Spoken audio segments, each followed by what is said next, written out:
ഏതാനും നിമിഷം കരങ്ങൾ കൂപ്പി ഈശോയെ തന്നെ നോക്കി ഹൃദയം കൊണ്ട് പ്രാർത്ഥിക്കുക. ആത്മാവിൻ്റെ വലിയ ചലനം നമ്മളിൽ സംഭവിക്കാൻ ആഗ്രഹിക്കുക.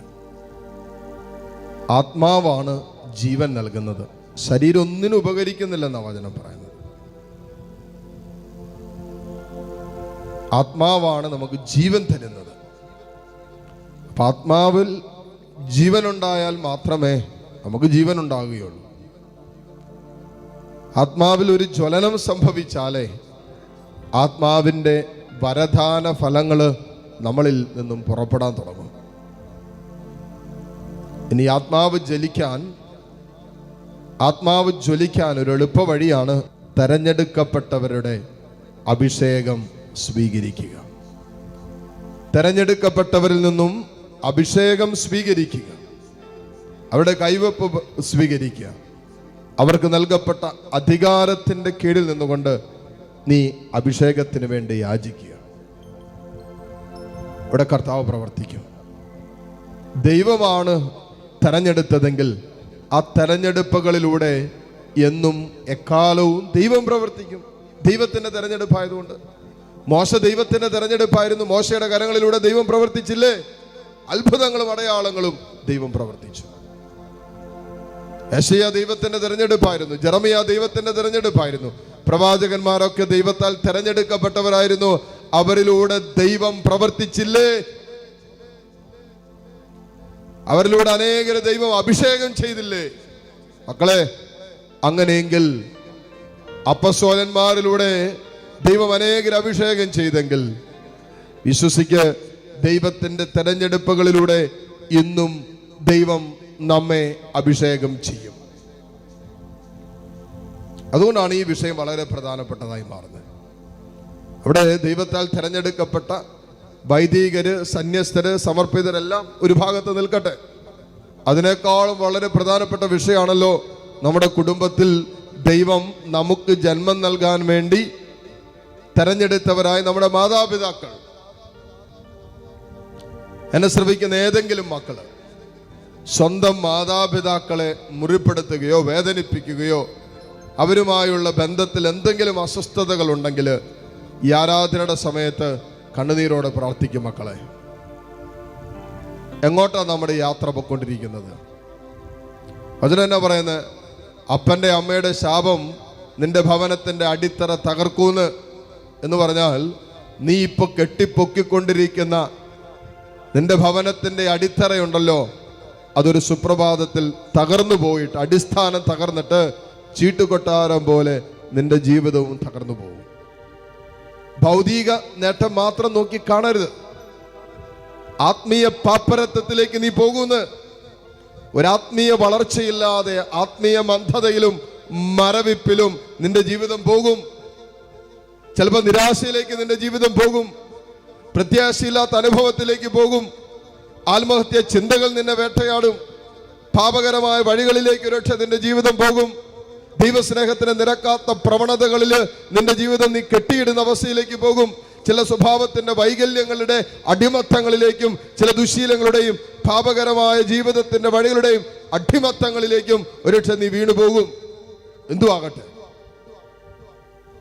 തെരഞ്ഞെടുക്കപ്പെട്ടവരുടെ അനുഗ്രഹങ്ങൾ നിന്റെ ജീവിതത്തിൻ്റെ ആത്മരക്ഷയുടെ പോലും സംരക്ഷണമായിട്ട് മാറും. ആത്മാവിൻ്റെ പോലും സംരക്ഷണമായിട്ടത് മാറും. അതുകൊണ്ട് ഈ നിമിഷം മക്കളെ പ്രാർത്ഥിക്കുക. രക്ഷ നിന്റെ മാതാപിതാക്കൾ ഇന്ന് ജീവിച്ചിരിപ്പില്ലായിരിക്കും. ഇന്ന് അവരുടെ ഒരു കൈവപ്പ് പ്രാർത്ഥന സ്വീകരിക്കാൻ നീ ഉള്ളുകൊണ്ട് ആഗ്രഹിച്ചാൽ പോലും ജീവനോടെ അവർ നിന്റെ കൂടെ ഇല്ലായിരിക്കും. But their spiritual presence is still with you. അവരുടെ ആത്മീയ സാന്നിധ്യം ഇപ്പോഴും നിന്റെ കൂടെയുണ്ട്. കൊണ്ട് പ്രാർത്ഥിക്കേ. വിശുദ്ധ ജീവിതം നയിച്ച നിന്റെ മാതാപിതാക്കളാണോ? അവിടെ ആത്മീയ സാന്നിധ്യം നിശ്ചയമായിട്ട് നിന്റെ കൂടെയുണ്ട്. പ്രാർത്ഥിക്കേ. ഇന്നെൻ്റെ മാതാപിതാക്കൾ വീട്ടിലുണ്ടോ?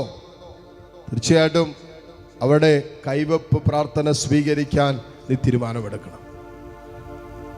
ഇത് അഹങ്കാരത്തിൻ്റെയോ എളിമപ്പെടലിൻ്റെയോ വിഷയമല്ല, ഇത് അനുഗ്രഹത്തിൻ്റെ വിഷയമാണ്. This is a subject of blessing. If you want to be blessed, നിനക്ക് അനുഗ്രഹം പ്രാപിക്കണം. അതിൻ്റെ വിഷയമാണ്.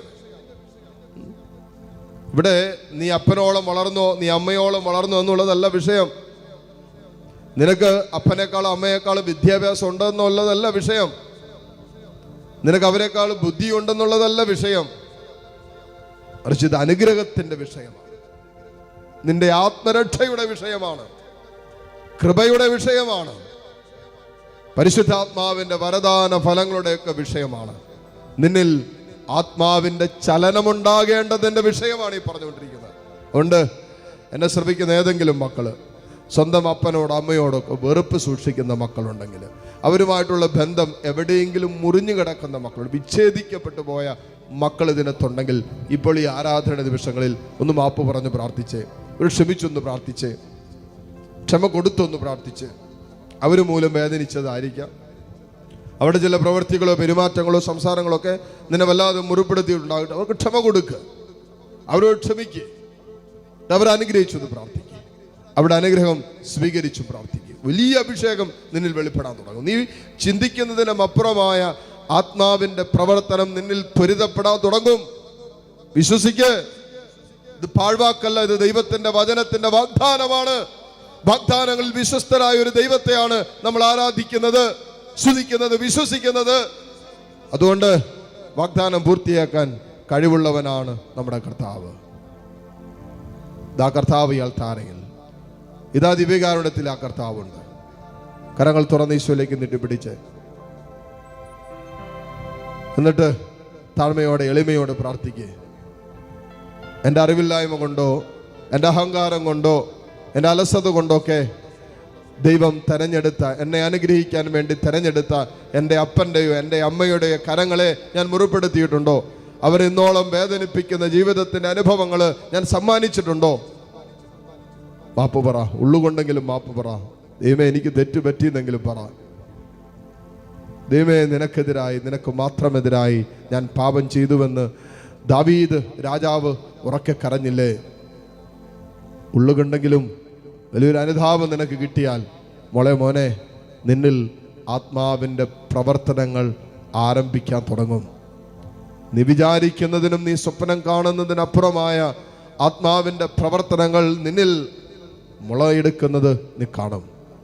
ആ വിശ്വാസത്തോടെ, ആ സ്നേഹത്തോടെ ഹൃദയം കൊണ്ട് മാപ്പ് പറഞ്ഞ് പ്രാർത്ഥിക്കുക. നിന്റെ ജീവിത പങ്കാളിയുടെ മാതാപിതാക്കളാകാം, നിന്റെ സ്വന്തം മാതാപിതാക്കളാകാം, അവരുടെ തെരഞ്ഞെടുപ്പുകളെ വേദനിപ്പിച്ചിട്ടുണ്ട്. നിന്റെ ഇടവക വൈദികനാകാം, സമർപ്പിതരാകാം, സന്യസ്തരാകാം. അവരുടെ കുറവുകൾക്കും അപ്പുറം ദൈവത്തിൻ്റെ ഒരു തെരഞ്ഞെടുപ്പിൻ്റെ മുദ്ര അവരുടെ മേലുണ്ടല്ലോ. അതുകൊണ്ടാണല്ലോ റോമ 8:33 വചനം ചോദിക്കുന്നില്ലേ, ഞാൻ തെരഞ്ഞെടുത്തവരുടെ മേൽ ആര് കുറ്റമാരോപിക്കുമെന്ന്. ഉണ്ട്. ഹൃദയം കൊണ്ട് മാപ്പ് ചോദിച്ച് ഏതാനും നിമിഷം കർത്താവിനെ സ്തുതിച്ച് പ്രാർത്ഥിക്കട്ടെ. ഹല്ലേലൂയ, ഹല്ലേലൂയ, ഹല്ലേലൂയ. ഓ പരിശുദ്ധാത്മാവേ, അഭിഷേകം ചെയ്യണമേ. ആത്മാവിലുള്ള അഭിഷേകം ഈ മക്കൾക്ക് നൽകണമേ.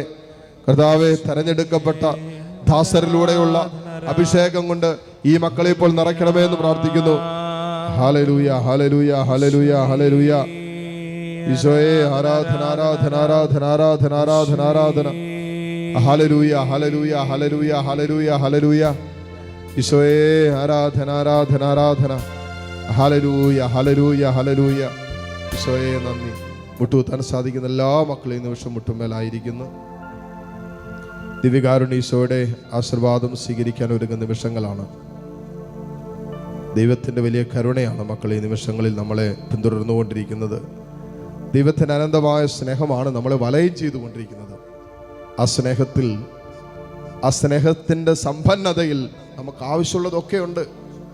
എനിക്ക് നിങ്ങൾക്കൊക്കെ ആവശ്യമുള്ളത് ഈ സ്നേഹത്തിൻ്റെ സമ്പന്നതയിലുണ്ട്. കൈ തുറന്ന് പിടിച്ച് ഈശോയുടെ ആശീർവാദം സ്വീകരിക്കുമ്പോൾ ആവശ്യമുള്ളതൊക്കെ ആ സമ്പന്നതയിൽ നിന്നും നിന്റെ ജീവിതത്തിലേക്ക് സ്വീകരിക്കുക. കരങ്ങൾ തുറന്ന് ഈശോയിലേക്ക് നീട്ടിപ്പിടിച്ച് താഴ്ന്ന സ്വരത്തിൽ കർത്താവിനെ സ്തുതിച്ചുകൊണ്ട് ദിവ്യകാരുണ്യ ഈശോയുടെ ആശീർവാദം സ്വീകരിക്കാം. ആ സമ്പന്നതയിൽ നിന്നും നമുക്ക് ആവശ്യമുള്ളതൊക്കെ ചോദിച്ച് വാങ്ങിച്ചുകൊണ്ട് താഴ്ന്ന സ്വരത്തിൽ കർത്താവിനെ സ്തുതിക്കട്ടെ. ഹല്ലേലൂയ, ഹല്ലേലൂയ, ഹല്ലേലൂയ. ഹല്ലേലൂയ, ഹല്ലേലൂയ. ഈശോയേ,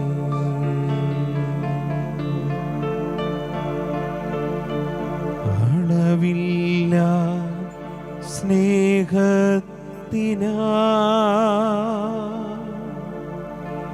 നന്ദി.